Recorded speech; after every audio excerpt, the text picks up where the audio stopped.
நடிகர், இயக்குனர், தயாரிப்பாளர், அரசியல் வித்தகர் என பன்முகத்தன்மை வாய்ந்தவராக எல்லோராலும் அறியப்பட்ட புரட்சித் தலைவர், தான் சார்ந்த சினிமாவின் அத்தனை துறைகளிலும் நிபுணத்துவம் பெற்றிருந்தார் என்பது பலர் அறியாத விஷயம்.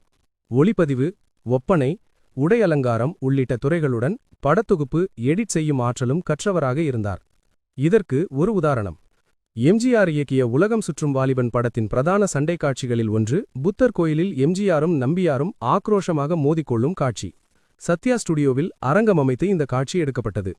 நம்பியார் நெற்றி முதல் பாதம் வரை முடிகள் நீக்கி உடம்பு முழுவதும் ஒருவித எண்ணெய் தடவி அந்த காட்சியில் நடித்திருந்தார். 30,000 அடிக்கு மேல் அந்த காட்சி ஷூட் செய்யப்பட்டிருந்தது. ஆனால் 4 நிமிடம் மட்டுமே அந்த சண்டை காட்சியை படத்தில் பயன்படுத்த வேண்டிய சூழல். இதனால் 30,000 அடியை 4,000 அடியாக குறைக்க வேண்டும். எம்ஜிஆரை வைத்து பல வெற்றி படங்களை கொடுத்த இயக்குனர் ஷங்கரை அழைத்து பேசினார். பிலிம் சுருளை ஷங்கர் கையில் கொடுத்த எம்ஜிஆர் 30,000 அடியை 4 நிமிடங்கள் ஓடும்படியாக குறைக்க வேண்டும் என பணித்தார். பல பிரபல எடிட்டர்கள் உதவியுடன் கட் செய்யும் வேலையில் இறங்கினார் ஷங்கர்.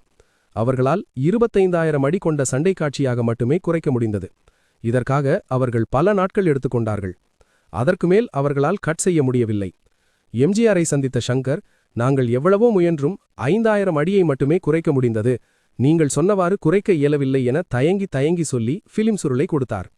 அதனை கேட்ட எம்ஜிஆர், சரி, இன்று இரவு நான் எடிட்டிங் வருகிறேன், நீங்கள் அனைவரும் எடிட்டிங் அறையில் இருங்கள் என சொல்லிவிட்டு வேறு படத்தின் படப்பிடிப்புக்கு கிளம்பிச் சென்று விட்டார்.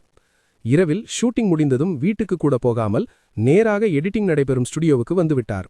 25,000 அடி நீளம் கொண்ட சண்டை காட்சியை அவரே எடிட் செய்ய ஆரம்பித்தார். 1 மணி நேரத்தில் 4,000 அடியாக அந்த காட்சியை குறைத்துவிட்டார். டைரக்டர் ஷங்கர் மற்றும் உடனிருந்த எடிட்டர்கள் பிரமித்து போய்விட்டார்கள். எம்ஜிஆர் எடிட் செய்த காட்சிதான் உலகம் சுற்றும் வாலிபன் படத்தில் நாம் திரையில் பார்க்கும் மெய் சிலிர்க்க வைக்கும் அந்த ஸ்டண்ட் காட்சி.